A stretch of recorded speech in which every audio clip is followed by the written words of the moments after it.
ಇವತ್ತು ಬೆಳಗ್ಗೆ ನನ್ನ ಫ್ರೆಂಡ್ ಒಂದು ಡೀಲ್ ಇತ್ತು, ಅದಕ್ಕೋಸ್ಕರ ಜೊತೆಗೆ ಬಂದಿದ್ದೆ ನಾನು. ಜೊತೆಗೆ ಬಂದಾಗ ಪ್ರತಿಯೊಬ್ಬರದ್ದು ಛೋಟಾ ಸೈನ್ ಅಂದರೆ ಬ್ರೋಕರ್ ಸೈನು, ಇಲ್ಲಾಂದರೆ ಅವ್ರದ್ದು ಯಾರ್ದು ಇಲಾಖೆಯವ್ರದ್ದು ಯಾರು ಸೈನ್ ಇದ್ದರೆ ಮಾತ್ರ ಒಳಗೆ ಬಿಡ್ತಾಯಿದ್ರು.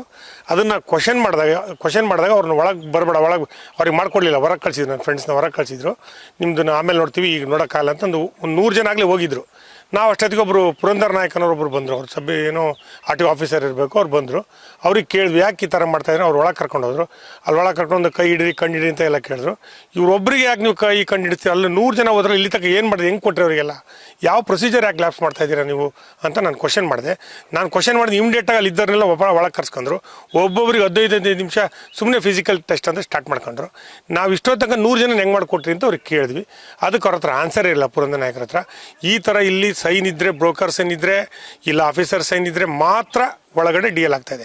ಒಂದು DLಗೆ 4,000 ರೂಪಾಯಿ ಮೇಲೆ ತೊಗೊತಾ ಇದ್ದಾರೆ. ಇದು ಇಲ್ಲಿ ನಡೀತಾ ಭ್ರಷ್ಟಾಚಾರ ತುಂಬ ದೊಡ್ಡ RTO ಇದರಲ್ಲಿ ನಡೀತಾ ಇದೆ.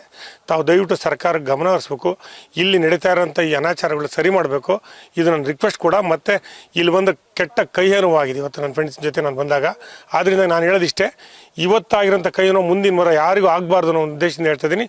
ಈ ಛೋಟಾ ಸೈನ್ ಏನು ಅನ್ನೋದು ಎಲ್ಲ ರೆಕಾರ್ಡ್ಗಳನ್ನ ಪರಿಶೀಲನೆ ಮಾಡಿ, ಯಾರು ಸೈನ್ ಯಾಕಿದೆ ಫೈಲ್ ಮೇಲೆ ಅನ್ನೋದನ್ನು ಚೆಕ್ ಮಾಡಿ, ಇದ್ರ ಮೇಲೆ ಒಂದು ತನಿಖೆ ಮಾಡಬೇಕು ಅನ್ನೋದು ಕೂಡ ನನ್ನ ಆಗ್ರಹ ಆಗಿದೆ.